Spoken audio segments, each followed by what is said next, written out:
जब गुरु वशिष्ठ के आश्रम में राम जी विद्याध्ययन कर रहे थे तो निषाद राज गोह जो हैं, ये भी छोटे बच्चे उस समय, तो इनके पिताजी राम जी की कथा, राम जी के चरित्र, राम जी का स्वभाव आदि का वर्णन अपने बच्चे के सामने, समाज के लोगों के सामने करते थे। तो वह गोह छोटा बालक ही था और राम जी के स्वभाव की चर्चा सुनता। राम जी बड़े सुशील हैं, सौंदर्य गुण संपन्न हैं, सौशील्य गुण संपन्न हैं।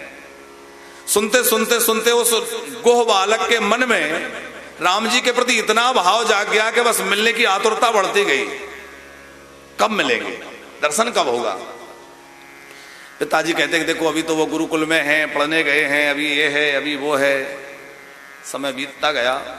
राम जी जब अपने गुरुकुल से पढ़ करके लौटे तो वो निषाद बालक जो था गोह, वो अपने पिताजी से हट करने लगा कि अब तो कुछ भी हो एक बार दर्शन के लिए ले चलिए, अयोध्या ले चलिए। बोले ठीक है। तो उस निषाद बालक ने मन में विचार किया कि मैं राम जी का दर्शन करने जा रहा हूं तो कुछ साथ में उपहार ले जाऊं, खाली हाथ ना जाएं। तो मृग चर्म की जूतियां अपने हाथों से तैयार की और बांस का धनुष बाण बनाया और एक लकड़ी की डलिया बना करके दोनों को उसमें पधरा करके मस्तक पर रख करके और पैदल पैदल अयोध्या की यात्रा की। श्रृंगवेरपुर से अयोध्या पधारे रघुनाथ जी का दर्शन करने के लिए। अब राम जी तो रथ पर विराजमान है, गुरुकुल से राज महल की यात्रा हो रही है, चारों ओर सैनिक लगे हुए हैं, उसके बाद प्रजाजन खड़े हुए हैं, जय जयकार हो रही है, पुष्प वृष्टि हो रही है, मंगला शासन हो रहा है और सुरक्षा घेरे के मध्य में रथ चल रहा है जिसमें महाराज अयोध्या नरेश दशरथ विराजमान हैं और चारों लालजी विराजमान हैं, गुरुकुल से लौट रहे हैं। सुंदर झांकी है। अब वो भीड़ में खड़े हुए निषाद बालक ने राम जी को देखा, अपने पिता से पूछा यही वह राम जी हैं? बोले हाँ यही हैं। तो पहले तो भीड़ भाड़ के कारण दिखाई नहीं दे रहे थे, थोड़ा सा कुछ दृष्टि पड़ी और जैसे ही राम जी पर दृष्टि पड़ी तो वो निषाद बालक को अपने आप को रोक नहीं सका, व्याकुल हो गया और दौड़ पड़ा मिलने के लिए। और जैसे ही वो दौड़ा तो सैनिकों ने पकड़ लिया, तमाम डंडे पीठ पर पड़ गए, सुरक्षा घेरा तोड़कर कहां घुसा जा रहा है। राम जी ने देखा कि कोई बालक मुझसे मिलने आ रहा था, सैनिकों ने रोक दिया है। करुणा निधान श्री रघुनाथ जी अपने रथ से उतर पड़े, रथ रुकवा दिया, रथ से नीचे उतरे, नेत्र भर आए और सैनिकों को आवाज लगाई रोको रोको रोको, छोड़ दो इसको, दूर हट जाओ। सब सैनिक दूर हो गए। वह बालक खड़ा हुआ, कांप रहा था, कातर हो रहा था, उसके नेत्रों से अश्रु बह रहे थे और वह प्रेम भरी दृष्टि से राम जी की ओर निहार रहा था। राम जी खड़े खड़े कुछ समय उस बालक को देखते रहे, आगे बढ़कर के उस बालक को हृदय से लगा लिया। वह बालक तो प्रणाम करना चाहता था लेकिन राम जी ने अपनी अजान बाहुओं को फैलाया और उस बालक को हृदय से लगा लिया, हृदय से उसको प्रगाढ़ आलिंगन किया। अब उस बालक के अश्रुओं से राम जी का पीतांबर भीगने लग गया।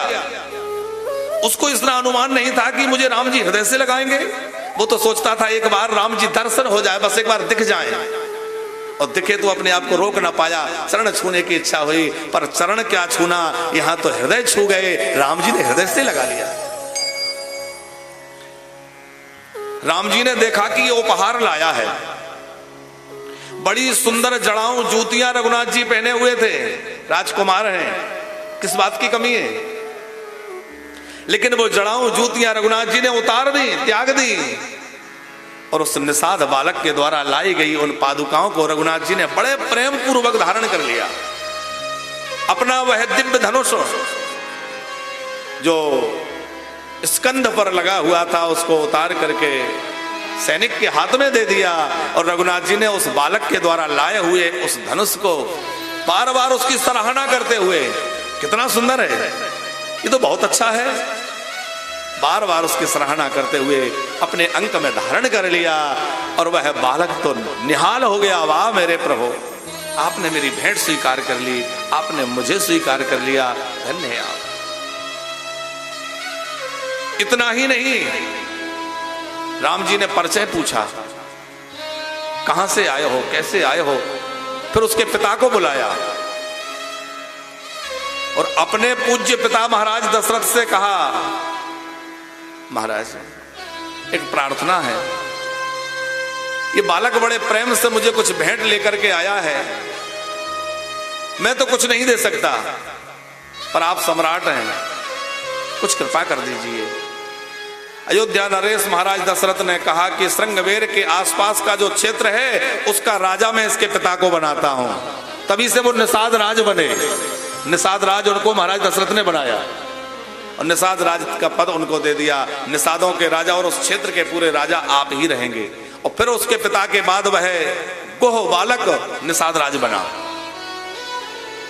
तो यह प्रसंग सुनाने का प्रयोजन यह है कि एक दीनहीन पतित एक साधारण से बालक को राम जी हृदय से लगा करके इतना प्रेम करते हैं और राम जी इतना आदर देते हैं, तो विचार करिए कि वह कैसा उनका स्वभाव होगा, कैसा स्वभाव होगा।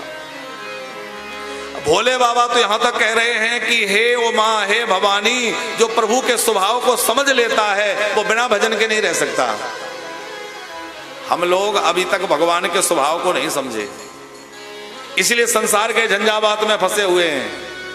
लेकिन जिस दिन हृदय से इस बात को स्वीकार कर लिया, अंदर से समझ में आ गया कि प्रभु का स्वभाव कैसा है, उस दिन हमें भजन के बिना कुछ अच्छा ही नहीं लगेगा।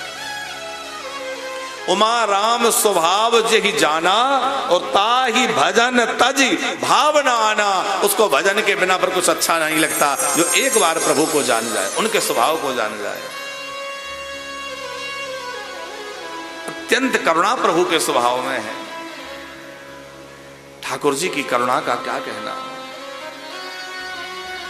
उनकी दयालुता, उनकी दीन वत्सलता, उनकी भक्त वत्सलता, कितने कितने उदाहरण हैं। उस भक्त वत्सलता को, उस शरणागत वत्सलता को समझने के लिए ही ये कथाएं हैं, क्योंकि जब तक कथा नहीं सुनेंगे तब तक उनका स्वभाव कैसे समझ में आएगा।